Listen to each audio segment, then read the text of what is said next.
keeping fit and healthy has saved my life. My name is Aaron Corrier. I'm 30 years of age. I would describe myself as an average bloke who is no different to anybody else or any other guys out there. My first experience with mental health issues was probably about 6 years ago. I convinced myself I had cancer. What I would do, I would look for things in my body, and I'd be constantly checking myself, looking at moles. You make yourself physically ill. I've been on medication for around 5-6 years. I was embarrassed by it. I would tend to hide it from people. When you think of somebody with mental health issues, you think of somebody in a straitjacket. That's another stigma attached to mental health. People, I think, do seem to brush under the carpet. You know, there are guys committing suicide, and it shouldn't be happening, especially in this day and age.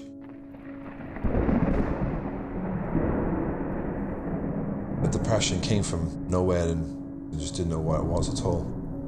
I felt a bit isolated. My family would say, "You're fine, there's nothing wrong with you." You've got to sort of, being a guy, portray this image of I'm fine, and when you admit to yourself that I'm struggling, it's hard.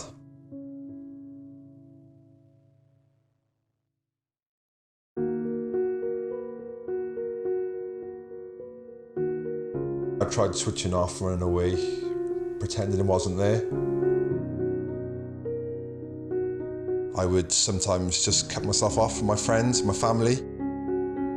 I became very frustrated. I was angry at people who I loved the most.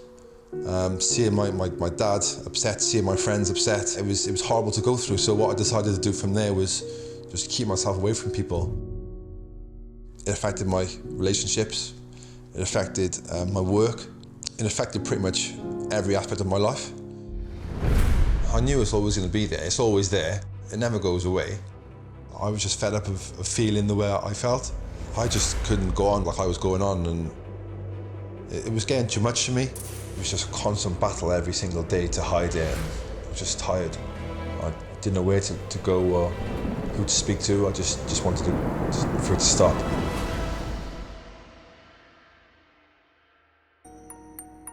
So I decided that I was going to end my life. I just didn't want to go any longer. I just felt my family would be better off and my friends would be better off without me. I felt like a failure. And I just remember thinking to myself, I'm going to drive as fast as I can into that tree. I drove to the cemetery to sort of see my grandpa.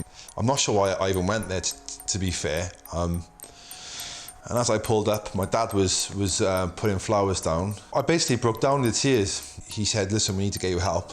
If it wasn't for him, I probably wouldn't even be here. From then on, knowing that my dad knew how bad it was a massive weight off my shoulders. Having that support from friends and family makes the world of difference. My friend, he recommended me to a life coach. He did basically tell me to think differently. I thought to myself, what could I do to turn this negative into a positive? It just came to me, let's just do a website and use my story to inspire people. That's why I started Brotectors. I wanted to get something out there which men and women could relate to. A place for people to think, I'm not alone, and I can get through this, and I will get through this. It's great to celebrate the fact that you can talk about depression.